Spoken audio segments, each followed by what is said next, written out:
సందీప్ కిషన్ హీరోగా రీతు వర్మ హీరోయిన్ గా నటించిన సినిమా మజాకా. ఈ సినిమాలో రావు రమేష్, మన్మధుడు ఫేమ్ అంశు కీలక పాత్ర నటించారు. ఈ సినిమాకి డైరెక్టర్ త్రినాథరావు. ఈ రోజు రిలీజ్ అయిన ఈ సినిమా ఎలాగుందో మన రివ్యూలోకి వెళ్ళి తెలుసుకుందాం. ఈ సినిమా కథ విషయానికి వస్తే, రావు రమేష్ ఒక ట్రావెల్ కంపెనీలో పనిచేసే ప్రైవేట్ ఉద్యోగి. భార్య ప్రసవం జరిగినప్పుడే చనిపోవడంతో తన ఏకైక కుమారుడు సందీప్ కిషన్ తో కలిసి బతుకుతూ ఉంటాడు. ఎప్పటికైనా ఒక ఫ్యామిలీ ఏర్పరచుకుని ఆ ఫ్యామిలీ ఫోటో ఇంట్లో పెట్టుకున్న దేంతో ఈ తండ్రి కొడుకులు అదే పనిలో ఉంటారు. ఇలాంటి టైంలో సందీప్ కిషన్ కి పెళ్లి చేయాలని ప్రయత్నాలు చేస్తుంటే, ఇద్దరు మగవాళ్ళ ఉన్న ఇంటికి ఆడపిల్లని ఎలా పంపించాలని పెళ్లి కూతుర్ల తల్లిదండ్రులు అడుగుతుంటారు. దీంతో లేటు వయసులో పెళ్లి చేసుకునేందుకు రావు రమేష్ సిద్ధమవుతాడు. సరిగ్గా అదే సమయంలో అంశుల్ని మొదటి చూపులను చూసి ఇష్టపడతాడు. ఆమెతో ఎలా అయినా 7 అడుగులు వేసేందుకు ప్రయత్నాలు చేస్తాడు.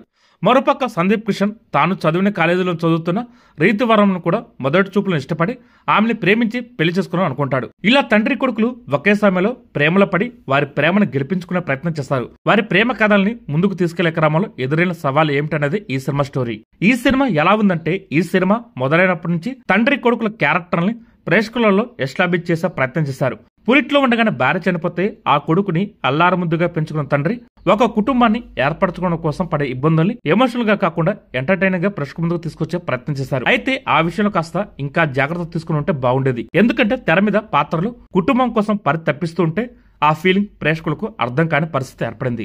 ఏదో కుర్రవాడిలా తండ్రి కొడుకుతో పాటు తాను కూడా ఒక అమ్మాయి వెంట పడుతుండడం రియాలిటీకి కాస్త దూరంగానే ఉంటుంది. నిజానికి సెకండ్ హాఫ్ లో ఆ విషయానికి అన్ని రకాల క్లారిటీలు ఇచ్చారు. కానీ ముందు నుంచి పూర్తి స్థాయి సినిమాటిక్ లిబర్టీ తీసుకోకుండా ఉంటే బాగుండేది అనిపించింది. సినిమా ఫస్ట్ హాఫ్ మొత్తం నవ్విస్తూనే సాగింది. అయితే కొన్ని చోట్ల ఆర్గానిక్ గా నవ్వు పుట్టినా సరే, కొన్ని చోట్ల ఎందుకో కామెడీ సరిగా పండలేదనిపించింది. సెకండ్ హాఫ్ వరకు ప్రేక్షకుని నవ్విస్తూ తీసుకెళ్లిన దర్శకుడు సెకండ్ హాఫ్ మొదలైన తర్వాత ఆ నవ్వులకు బ్రేకులేసి ఎమోషనల్ యాంగిల్ సినిమాను నడిపించే ప్రయత్నం చేశాడు. ఈ సినిమాలో కథ కొంతవరకు ఊహకు అందకుండా ఉన్నా సరే, ఆ తర్వాత ఏం జరగబోతుందో ప్రేక్షకుడు తెలిసిపోతుంది. నిజానికి ఇది కొత్త కథ కాదు.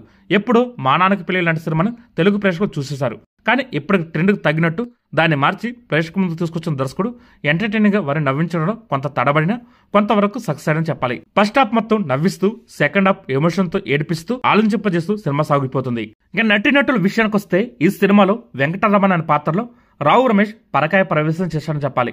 నిజంగానే రావు రమేష్ ఇలాంటి ఒక పాత్ర చేయగలుగుతాడా అని ఊహించడమే ఇక్కడ మేకర్స్ మొదటి విజయం చెప్పాలి. అంతలా మనోడు ఆ పాత్రలో ఇముడిపోయాడు.